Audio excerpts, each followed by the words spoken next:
Baiklah, selamat siang. Saya akan memperkenalkan diri. Saya Devi Maria Monte dengan NPM 1901 dari Prodi PGSD Universitas HKBP Nomensen Pematang Siantar. Di sini saya akan menjelaskan tentang karakteristik utama dalam proses pembelajaran di abad ke-21. Lalu diuraikan dengan model pembelajaran yang tepat sesuai dengan karakteristik tersebut.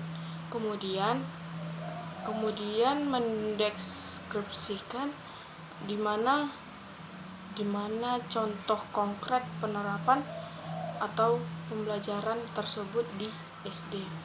Nah, di sini ada karakteristik dalam abad 21. Yang pertama itu student as produce. Di sini yang artinya itu kita sebagai guru bisa memberikan kesempatan pada siswa. Kenapa? Karena kita untuk menghasilkan kemampuan yang bagaimana? Kemampuan yang dimilikinya sesuai dengan potensi yang dimilikinya. Jadi tugas kita di sini sebagai guru untuk membimbing dan memberikan fasilitas kepada peserta didik agar pembelajaran semakin baik ke depannya. Dan yang kedua itu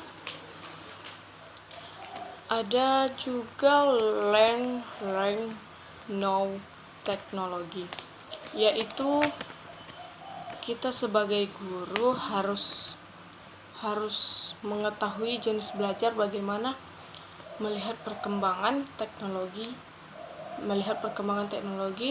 yang ada. Jadi kita sebagai pendidik tidak ketinggalan terhadap teknologi, sehingga pendidik itu mudah untuk memberikan pandangan yang lebih baik terhadap peserta didik. Nah, dan karakteristik di abad 21 yang ketiga itu ada go global, yang artinya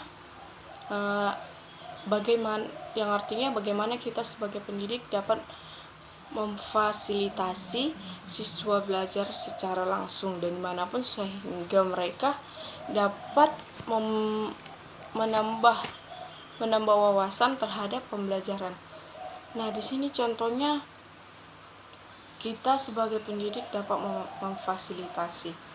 Nah, memfasilitasi itu dengan pembelajaran secara berlangsung, ya kita memberikan materi yang supaya menambah luasnya pengetahuan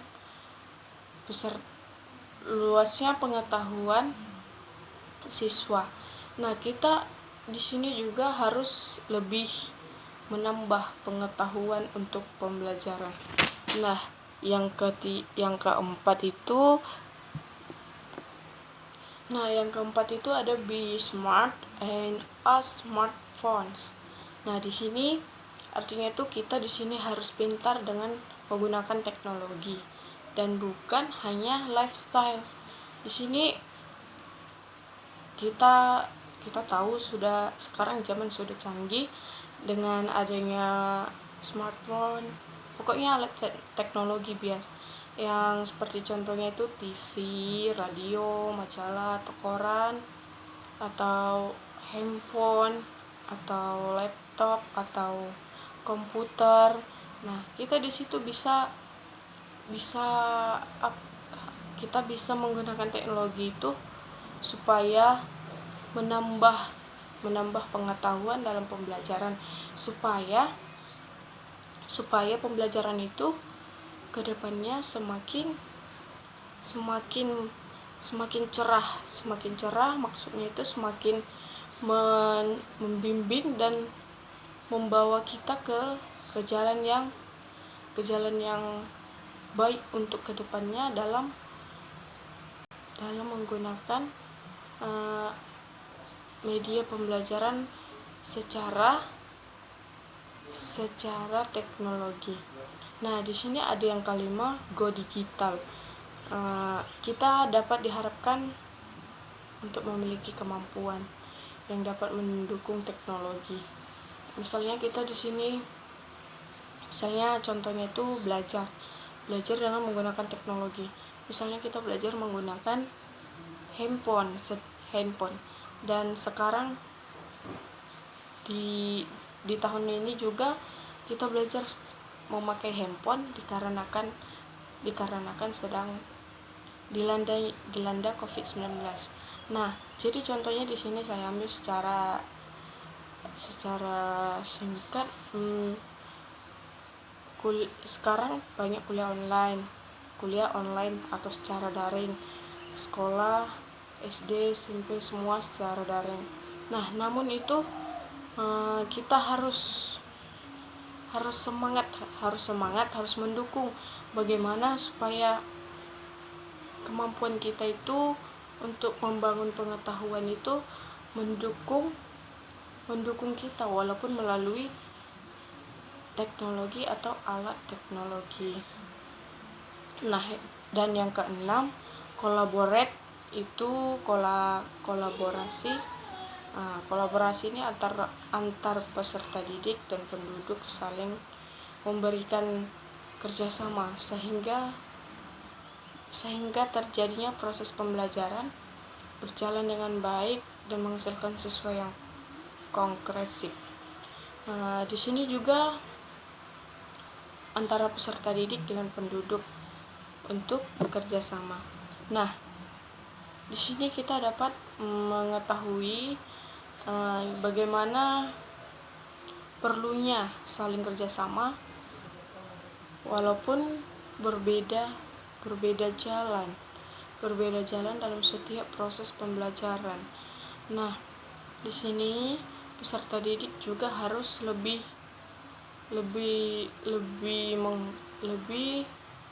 kompresif supaya proses pembelajaran itu dapat menghasilkan sebuah kesuksesan untuk kedepannya, supaya kita itu dapat menambah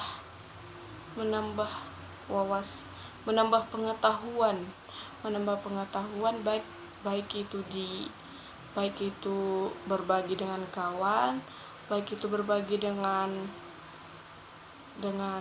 yang lain, pokoknya bisa juga dengan kawan-kawan kamu ketika kamu sukses nanti di kedepannya. Dan yang ketujuh itu ada connect yaitu adanya koneksi itu yang diberikan satu sama yang lain. Nah, di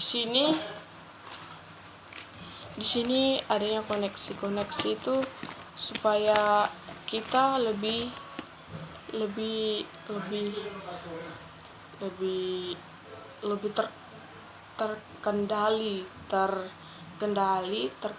terkendali dalam satu sama lain. Berarti di sini contohnya kita itu kayak seperti media pembelajaran yang harus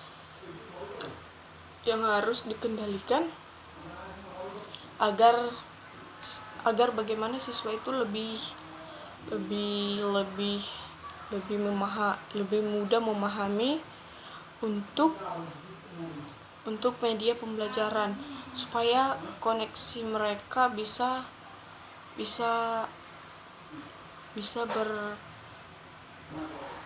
berpikir secara efisien atau efektif.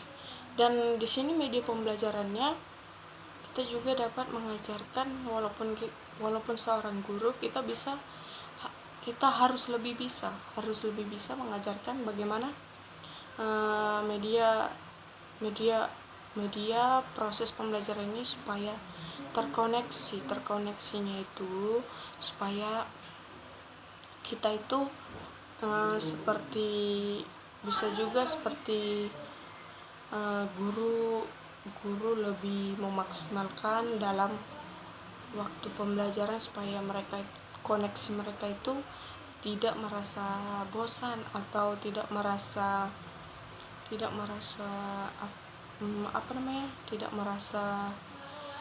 tidak aktif dalam pembelajaran. Nah, sekian dari video saya. Jika ada kesalahan atau kurang memahami dengan penjelasan saya, mohon dimaafkan. Saya tutup video ini dalam tugas mata kuliah belajar dan pembelajaran tentang karakteristik abad ke-21. Sekian, terima kasih. Salam sehat. Shalom.